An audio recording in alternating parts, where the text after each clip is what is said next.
Imagine the most powerful religious leader on earth, a man who speaks for God, who crowns kings, who holds the keys to heaven and hell, hosting orgies inside the Vatican walls. Not once, routinely. This is not fiction. This is not slander. This is the documented, witnessed, and officially recorded history of Pope Alexander VI, the man who turned the Holy See into his personal empire of lust, poison, and political murder. He bribed his way into the papacy. He fathered at least 7 illegitimate children while serving as a cardinal. He allegedly slept with his own daughter. And when someone stood in his way, they simply disappeared. The Catholic Church has had its share of corrupt popes, but Alexander VI wasn't just corrupt. He was a monster wearing a mitre. And the worst part? He got away with every single sin. Stay with me, because by the end of this video, you'll question everything you thought you knew about the church, about power, and about how far a man will go when God's name becomes a weapon. Our story begins not in Rome, but in Jativa, Spain, in 1431. Rodrigo Borgia was born into a family that understood one thing above all else, that power is everything, and family is how you keep it. His uncle, Alfonso de Borgia, became Pope Calixtus III in 1455. And the moment that happened, young Rodrigo's life changed forever. He was pulled into Rome, given a prestigious church education, and at just 25 years old, was appointed a cardinal. Let that sink in. 25 years old. No decades of devotion. No holy sacrifice. Just nepotism wrapped in a red robe. But here's what separates Rodrigo from every other corrupt cardinal of his era. The man was brilliant. He was charismatic, politically sharp, and ruthlessly patient. He spent the next 4 decades building alliances, accumulating wealth, and strategically positioning himself inside Vatican politics like a chess grandmaster who never blinks. While serving as Vice-Chancellor of the Holy Roman Church, one of the most powerful positions in the Vatican, he openly kept a mistress, then another. He had children. He attended banquets that would make a Roman emperor blush. And when Pope Pius II actually wrote him a formal letter of rebuke for attending a wild party in Siena, a party reportedly full of forbidden pleasures, Rodrigo simply smiled, apologized, and continued exactly as before. Nobody stopped him. Nobody could stop him. He was too powerful, too connected, and too useful to the Church's political machinery. The Vatican wasn't just a religious institution, it was the most powerful political entity in Europe. And Rodrigo Borgia had spent 40 years learning exactly how it worked. He was about to use that knowledge to seize the throne of God itself. In 1492, the same year Columbus sailed to the Americas, Pope Innocent VIII died. The College of Cardinals gathered in Rome to elect a new pope.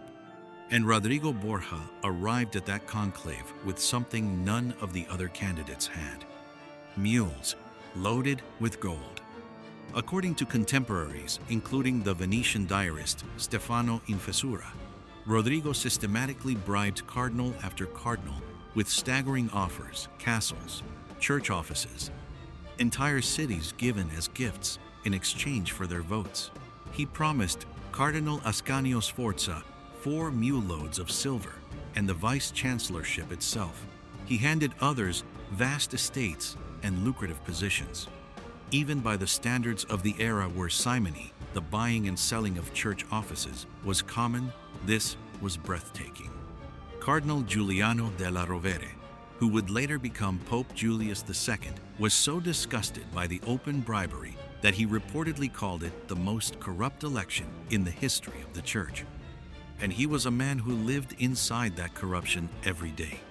On the 11th of August, 1492, Rodrigo Borgia was elected Pope. He took the name Alexander VI. When the news reached him, witnesses say he laughed, not wept with holy humility, not prayed. He laughed Rome should have recognized that laugh for what it was, a warning. Because now, the most dangerous man in Europe had the most powerful title in the world, and he had absolutely no intention of using it for God. If this history is blowing your mind right now, smash that like button and subscribe. We go this deep every single week. Don't miss what's coming next, because this story is about to get much, much darker. Once seated on the papal throne, Alexander VI wasted no time. He began openly installing his children into positions of immense power. His son Cesare Borgia, cold, calculating, and possibly the most feared man in Italy, was made a cardinal at 18 and later became the military commander of the Papal States. His son Giovanni was given the Duchy of Gandia. His daughter Lucrezia was repeatedly married off to powerful noblemen as a political tool. Her marriages arranged and dissolved by her father, like business contracts. And Lucrezia herself is one of history's most debated figures. Long accused of being a poisoner and a political schemer, modern historians argue she was more a pawn than a player. But the rumors of her time were vicious, and the most scandalous of all came from within the Vatican itself. In 1498, a document known as the Letter of Lucrezia's Brother, attributed to an anonymous source, alleged a sexual relationship between Alexander, Cesare, and Lucrezia. Johannes Burchard, the Vatican's own master of ceremonies and meticulous diarist, recorded events in the Vatican so disturbing that scholars debated for centuries whether to fully publish his journals. Burchard's diary, the Liber Notarum, described in clinical, horrified detail an event on the 30th of October, 1501, now known as the Banquet of Chestnuts. 50 Roman courtesans, escorts of the highest class, were invited to dine at the Vatican with the Pope, Cesare, and Lucrezia. After dinner, the candelabras were placed on the floor. The women were made to crawl among them, picking up chestnuts. And then, according to Burchard's account, what followed was an open sexual contest with prizes awarded by the Pope himself for the most performances.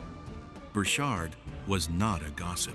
He was a meticulous, detail-obsessed German bureaucrat who recorded Vatican ceremonies with the precision of a court reporter. Historians consider him among the most reliable sources of the era. He recorded this because it happened. And it wasn't the only incident. Alexander's reign saw the Vatican transformed into a center of political manipulation, where ambassadors were seduced, enemies poisoned, and the papacy itself weaponized for the Borgia family's ambitions. His favorite tool? Cantarella, the Borgia poison, a white powder believed to be a mixture of arsenic and phosphorus, allegedly used to eliminate rivals and inconvenient allies alike. Cardinal Adrian Castellesi survived a dinner at the Vatican and later wrote with trembling relief that he believed he had narrowly escaped poisoning. Several cardinals who attended papal banquets did not survive. Whether by cantarella or coincidence, the deaths were remarkably convenient for Alexander. He also excommunicated Girolamo Savonarola, the Dominican friar, who openly called Alexander a demon and the papacy a house of sin, and had him burned at the stake in Florence in 1498, not for heresy alone, but because Savonarola was telling the truth, and powerful men cannot afford truth. In August 1503, Pope Alexander VI attended a dinner at the vineyard of Cardinal Adriano Castellesi. Days later, both Alexander and Cesare fell violently ill with fever and vomiting. Cesare survived. Alexander VI did not. He died on the 18th of August, 1503, at the age of 72. Here is where history becomes deliciously ironic. Rumor exploded across Rome almost instantly that Alexander had accidentally drunk his own poison intended for the cardinal. The story was almost certainly exaggerated, Most modern historians attribute his death to malaria, which was rampant in Rome that summer. But the reaction to his death tells you everything about how he was seen. Witnesses recorded that his body decomposed at an almost supernatural speed, swelling and blackening within hours. Servants refused to touch the corpse. When it was finally brought to street Peter's, it reportedly had to be forced into the coffin because the body had bloated so severely. Roman citizens reportedly said his corpse looked more like a devil than a pope. The Spanish Cardinal Lopez wrote that Alexander's death brought Rome more joy than if the King of France had left the city. The very cardinals he had elevated refused to attend his burial with any dignity. Cesare Borgia, without his father's protection and weakened by illness, rapidly lost power. Within 2 years, he was dead-killed in a minor skirmish in Navarre in 1507. Alone, his empire of blood and ambition collapsed to nothing. The Borgia dynasty, built on bribery, poison, and the corruption of God's own church, died almost as fast as it had risen. Pope Alexander VI reigned for 11 years. In that time, he turned the papacy into a Borgia family business, filled the Vatican with mistresses and illegitimate children, allegedly orchestrated murders through poison and political manipulation, and hosted events inside the walls of the Holy See that would be scandalous by any era's standards. And yet history is complicated. Alexander VI was also a capable administrator. He negotiated the Treaty of Tordesillas in 1494, dividing the newly discovered Americas between Spain and Portugal, a geopolitical act of staggering consequence. He was a genuine patron of the arts. He renovated the Castel Sant'Angelo and commissioned magnificent works that still exist today. This is the uncomfortable truth about Alexander VI. He was not a cartoon villain. He was a brilliant, charming, monstrous human being who happened to occupy the holiest seat in Western civilization. And the church survived him. It was changed by him. The outrage he provoked lit the slow fuse that would eventually ignite the Protestant Reformation under Martin Luther just 14 years after Alexander's death. His sins did not go unanswered. They echoed through centuries. History has a long memory, and it does not forgive. If this story left you stunned, and it should have hit that subscribe button right now, every week we pull back the curtain on history's darkest, most scandalous, and most powerful figures. The stories they never taught you in school. Drop a comment below. Tell me, was Alexander VI the most corrupt pope in history, or do you think someone else takes that crown? I'll see you in the next one.